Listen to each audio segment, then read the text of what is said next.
بسم اللہ الرحمن الرحیم الحمد للہ الذی ہدانا لہذا وما كنا لنهتدي لولا ان هدانا الله لقد جاءت رسل ربنا بالحق الصلاة والسلام على اشرف الانبياء والمرسلين حبيب قلوبنا وطبيب نفوسنا ابي القاسم محمد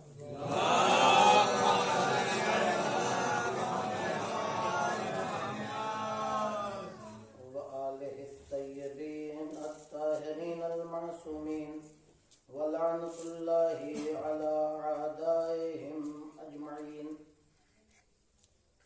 من يومنا هذا إلى قيام يوم الدين.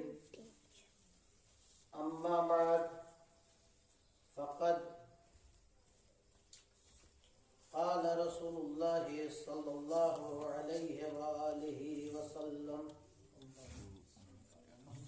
فاطمة بضعة مني صلوات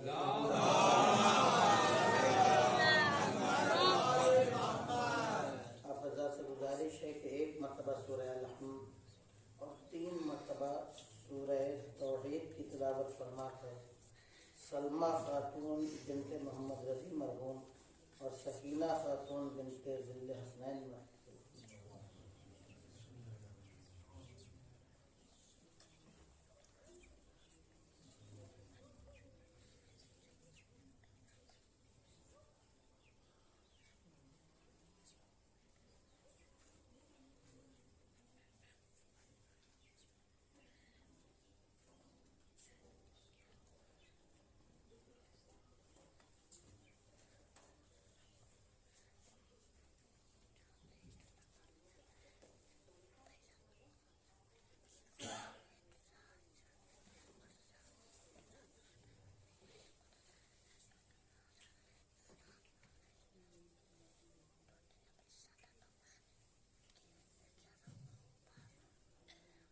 مجلس ایصال ثواب ہے.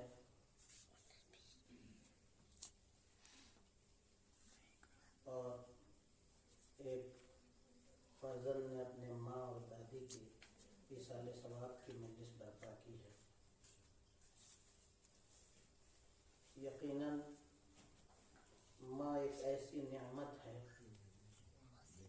جو پروردگار عالم کی طرف سے انسانوں کے لیے ایک فیض ہے جس کا احساس چھن جانے کے بعد ہوتا ہے. لہذا پروردگار عالم نے اسی احساس کو باقی رکھنے کے لیے ماں کی اتنی عظمتیں بیان کی ہیں کہ انسان اگر سمجھ جائے تو کبھی ماں کی شان میں گستاخی ممکن نہ ہو سکے. اسی لیے میں نے بھی کائنات کے سید و سردار امام حسن امام حسین کی ماں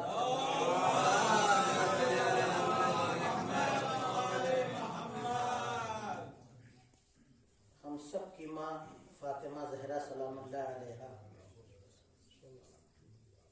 کہ اگر دیکھا جائے تو جناب فاطمہ زہرا کو پہچانا نہیں گیا. ممکن ہی نہیں ہے پہچاننا ان ذوات مقدسہ کا. لیکن جناب فاطمہ زہرا سلام اللہ علیہا کی حیات 18 سال میں بیوی نے جو کارنامہ انجام دیا ہے اور جن عظمتوں کی حامل تھیں اس طریقے سے پہچانا نہیں گیا. اور پروردگار عالم نے جو اہتمام کیا ہے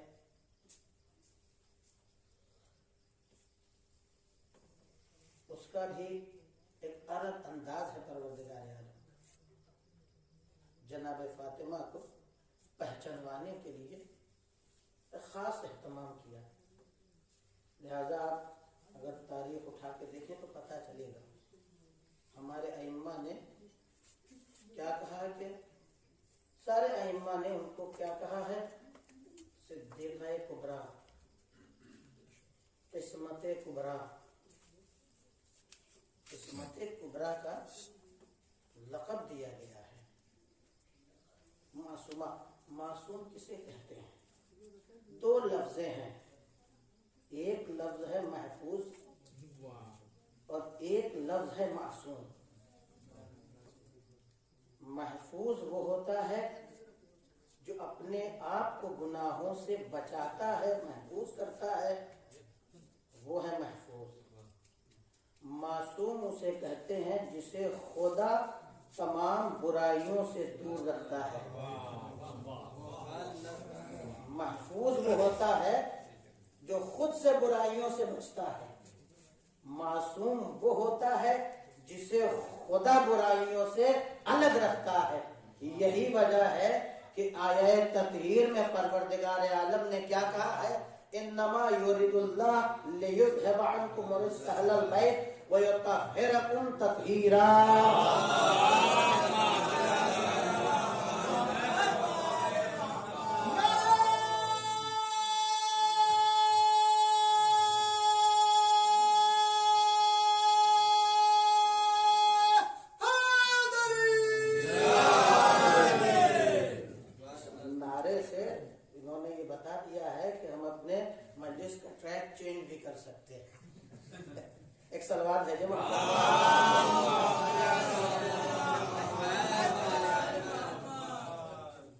اگرچہ کافی حضرات ایسے ہیں جو ہمارے مزاج کو پہچانتے ہیں میری مجلسوں کا، چاہے میرے وطن کے لوگ ہوں یا اور لوگ ہوں، اور علماء حضرات مجھ سے بہتر جانتے ہیں، ایک چیز ہے محفوظ اور ایک چیز ہے معصوم۔ پانی اگر گندگی سے اپنے آپ کو بچائے تو کیا کہتے ہیں اس کو؟ لفظ اعتصام سے معصوم آیا ہے، لفظ اعتصام سے معصوم آیا ہے۔ عصمت، معصوم، یہ ساری چیزیں اعتصام سے ہے۔ اپنے چھوٹے بھائیوں کو جو ممنوعہ ابتدا میں پڑھا ہے، ساری چیزیں ممبر سے بھی بتانی چاہیے، جو متوجہ نہیں ہے اپنے چھوٹے بھائیوں کے لیے بتا دیا جائے جو ابتدا میں، کہ پانی کی 3 قسمیں ہوا کرتی ہیں، بہت سی قسمیں بیان کی گئی ہیں، لیکن سارے قسموں کو چھوڑ کے 2 طریقے سے جو بیان کیا گیا، پانی 2 طریقے سے، ایک پانی جو کر سے کم ہو، ایک وہ جو کر سے زیادہ۔ کر کسے کہتے ہیں؟ جب پانی 3 بالش گہرا، لمبا اور چوڑائی میں کسی ظرف میں ہو، اگر اس سے کم ہو تو وہ کر سے کم ہے، جس کو قلیل پانی کہتے ہیں، قلیل پانی کہتے ہیں۔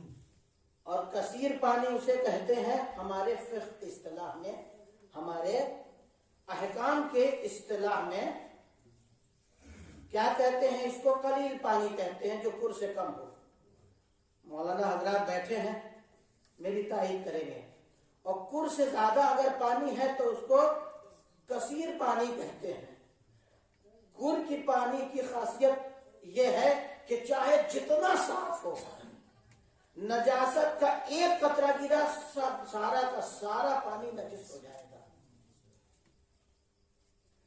اگر کر سے زیادہ، بعض لوگوں نے کہا ہے کہ اس کی مقدار جو ہے 419 لیٹر سے زیادہ، 419 لیٹر سے کم ہے تو وہ قلیل پانی ہے، کم پانی ہے، کر سے کم ہے۔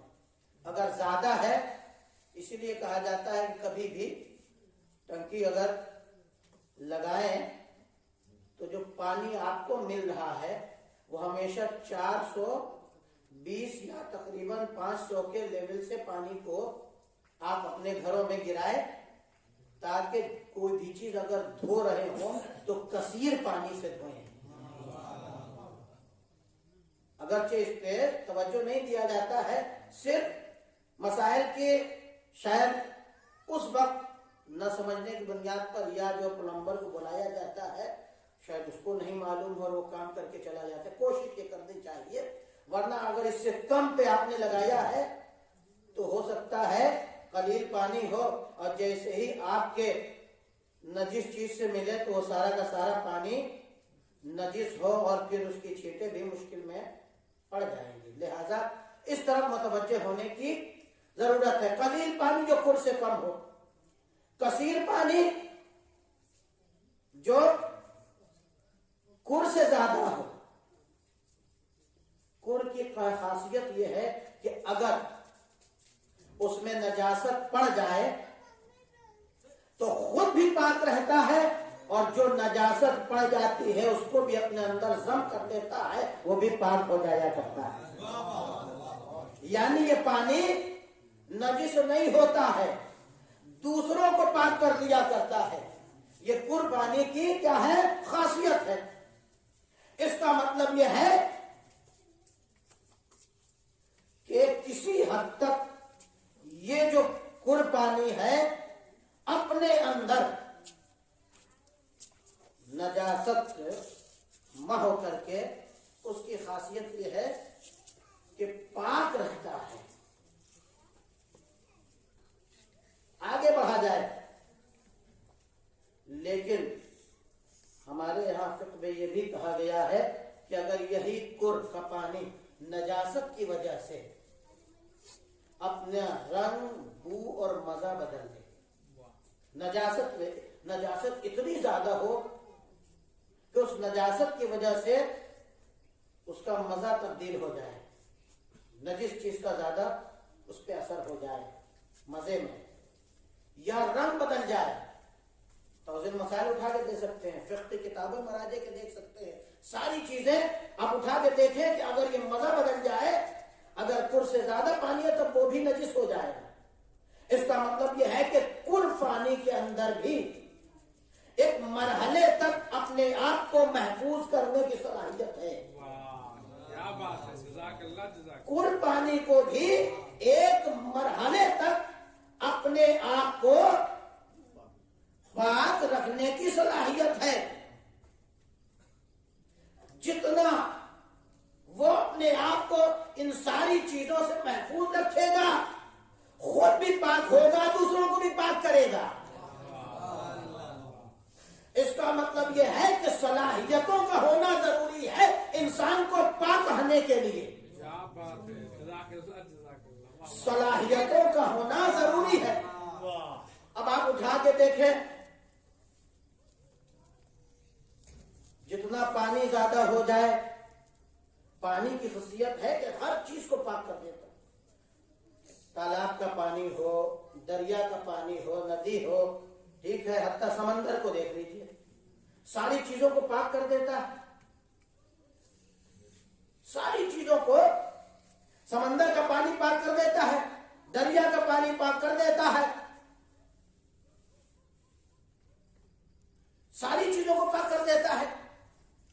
لیکن کچھ چیزیں ایسی ہیں جسے دنیا کے سارے فیکٹری اگر مل کے بہترین صابن تیار کرے اور اس سے بھی صاف کر دیا جائے اور سمندر اپنا سارا پانی اس پہ اڑیل دے، تب بھی وہ چیزیں پاک نہیں ہو سکتی. وہ کون سی چیزیں ہیں؟ دو نجس العین چیزیں ہیں، کتا ہے اور سور ہے. دنیا کا سب سے بہترین، جو شاید بہت بڑے بڑے سیلیبریٹیز کو بھی پتا نہ ہو یا استعمال کرنے میں ان کے لیے مشکل ہو، ویسا صابن لا کے کتے کو لگا کر آپ سوچے کہ اس سے تو میں نے مل دیا، اب یہ پاک ہو جائے گا. سمندر میں کئی دن تک غوطہ لگاتے رہیں گے لیکن پاک نہیں ہوگا. کیوں پاک نہیں ہوگا؟ کیوں؟ اس لیے کہ اس کے اندر پاک ہونے کی صلاحیت نہیں ہے. سمندر کا پانی بھی اسے پاک نہیں کر سکتا. اب آپ یہ تلاش کرتے جائیں کہ بزم رسول میں سلمان 10ویں درجے پہ نظر آ رہے ہیں، 9ویں درجے پہ ابو ذر نظر آ رہے ہیں،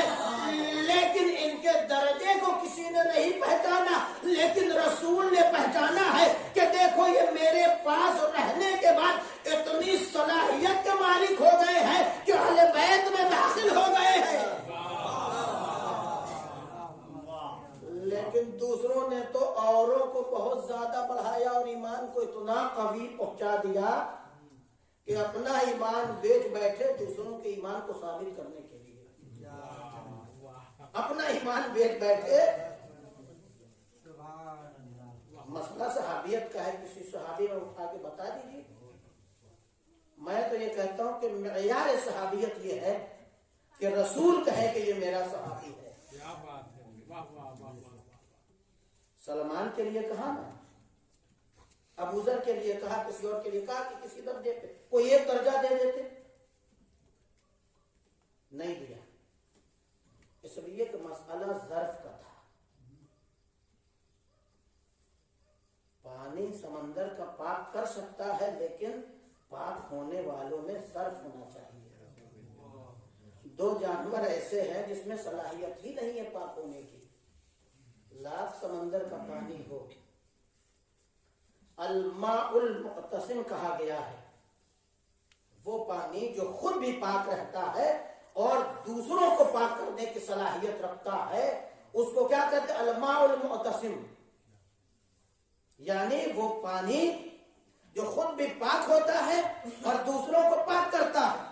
پانی کی اگر یہ خصوصیت ہے کہ خود بھی محفوظ ہو اور دوسروں کو بھی پاک کر سکے، تو اس کو کیا کہتے ہیں؟ الماء المعتصم۔ یہاں پہ یہ نہیں کہا گیا ہے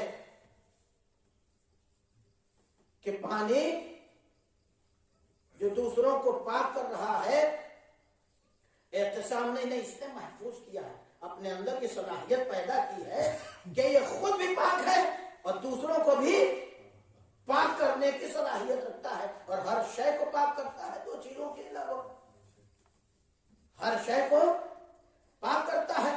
پانی سے ساری چیزیں پاک ہوتی ہیں، انسان سے لے کر جانور، سب کے سب بے جان چیزیں، یہ ساری کی ساری چیزیں پاک ہوتی ہیں۔ اسے کیا کہتے ہیں؟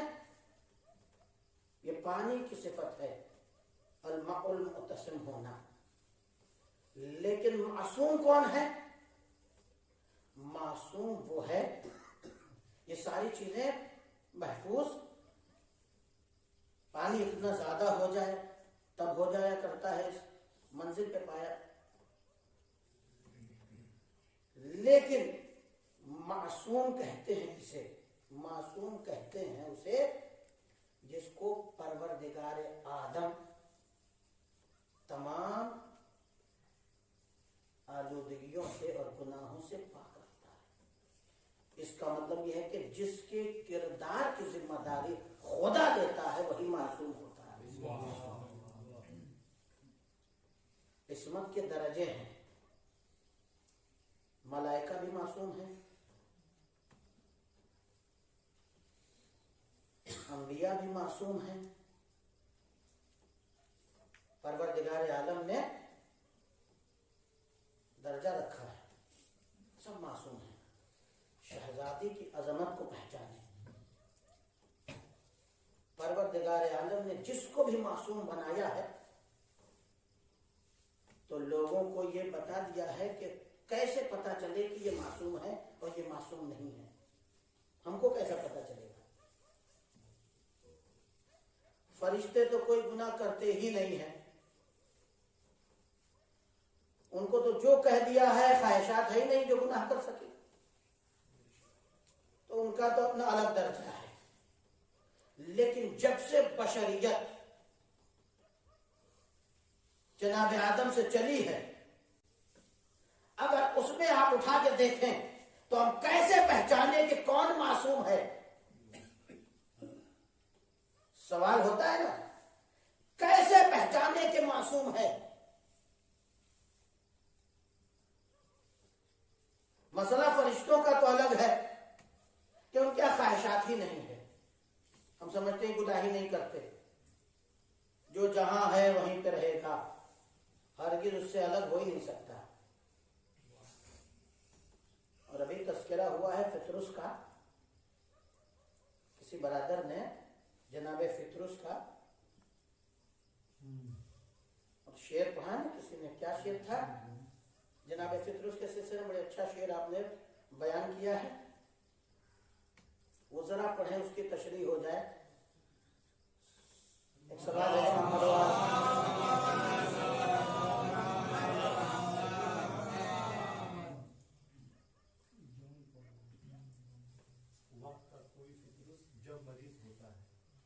وقت کا جب کوئی فطرس مریض ہوتا ہے تو کیا ہوتا ہے؟ اس کو عزاخانے میں لے آتے ہیں شفا پر. یقیناً امام حسین کی ذات کربلا اور عزاداری یا یہ فرش عزا یقیناً شفا بخشتا ہے ہر مریض کو، چاہے وہ مریض جسم والا ہو یا روحانی مریض ہو. اور یہ امام حسین کی ذات ایسی ہے کہ یقیناً تاریخ اٹھا کے دیکھیں، اگرچہ فطرس مرض میں مبتلا نہیں تھا، فطرس کے لیے مرض کا استعمال نہیں کر سکتے، فرشتوں کے یہاں مرض نہیں ہے،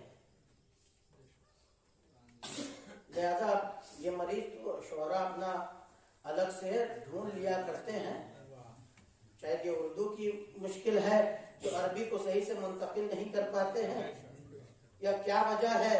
جیسے مثلا آپ اٹھا کے تاریخ کو دیکھیں تو جو لفظ عربی میں احسان کا ہے اور جو اردو میں ہے دونوں الگ ہے. اور فقہ میں انقلاب کہتے ہیں کس چیز کو، اور ہمارے یہاں جو انقلاب ہے وہ الگ ہے. آج مجلس میں مولانا مراد صاحب نے تفصیل سے اس کو بیان کیا اور ہے فقہ میں یہ ساری چیزیں. فطرس کے لیے یہ ہے، ایک ہوتا ہے گناہ اور ایک ہوتا ہے عتاب. شاید یہ مال مجلس کو دو چیزیں ہیں. گناہ جب انسان کرتا ہے تو ضروری نہیں ہے کہ گناہ کی جو سزا دنیا ہی میں ملے، ہو سکتا ہے دنیا میں بھی وہ گناہ کی وجہ سے پریشان ہو، آخرت میں اس کا حساب کتاب ہوگا. لیکن عتاب کا مسئلہ ہے کہ اس کا سب کچھ دنیا ہی میں ہو جائے گا. فطرس نے جو کیا تھا وہ کوئی گناہ نہیں تھا، فرشتوں سے گناہ نہیں ہو سکتا، خواہشات ہی نہیں ہے، بس اس نے ایک فخر کیا تھا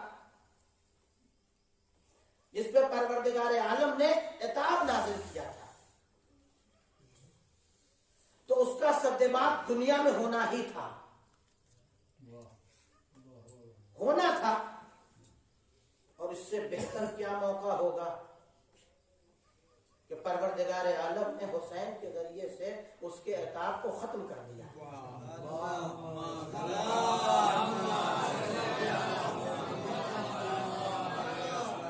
ورنہ جبرائیل جو بغیر پروردگار عالم کی اذن کے کچھ نہیں کر سکتے،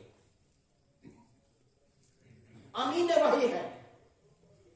کیا آپ یہ سوچ سکتے ہیں کہ بغیر اذن پروردگار کے وہ فطرس کو یہاں تک لے آتے؟ ممکن نہیں تھا. اسی لیے جب فطرس فرشتے نے کہا کہ کہاں جا رہے ہو سید الملائکہ، تو کہا ہم خدا کے سب سے محبوب بندے مصطفیٰ کے گھر ایک بچے کی ولادت ہوئی ہے، اس کی تہنیت دینے کے لیے جا رہے ہیں. پروردگار عالم نے ہم ملائکہ کو مأمور کیا ہے، بھیجا ہے کہ جا کر میرے حبیب کو اس کے یہاں جو بچہ پیدا ہوا ہے اس کی بیٹی کے یہاں اس کی مبارکباد ہمارے نبی کو دے دو. جیسے ہی یہ فطرس نے سنا، ایک مرتبہ جبرائیل سے کہا کیا میں بھی تمہارے ساتھ ہو سکتا ہوں؟ کیا جبرائیل یہاں اپنی مرضی چلاتے ہیں؟ کہ یہاں تو رضا اپنی مرضی چلانے کا خواہش ہے ہی نہیں، وہ تو وہی کریں گے جو پروردگار عالم کہے گا.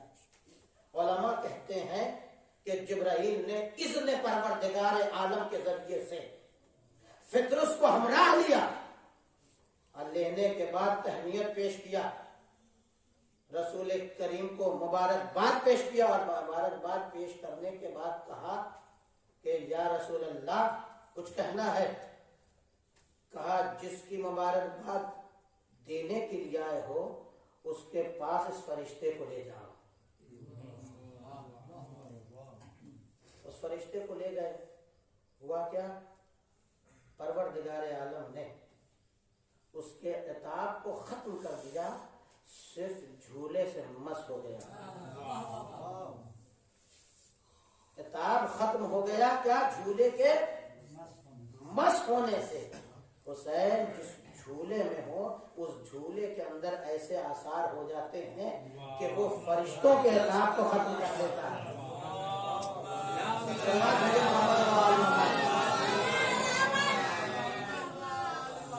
تو ہم کیسے، میں اپنے موضوع سے نہیں بہک رہا ہوں، یہیں پہ آئیے اور اسی بات کو شاید تمام کر کے آپ کی زحمت کو تمام کر دوں. شاید کسی گوشے میں، اس لیے کہ بہت اہم مسئلہ ہے عصمت کا.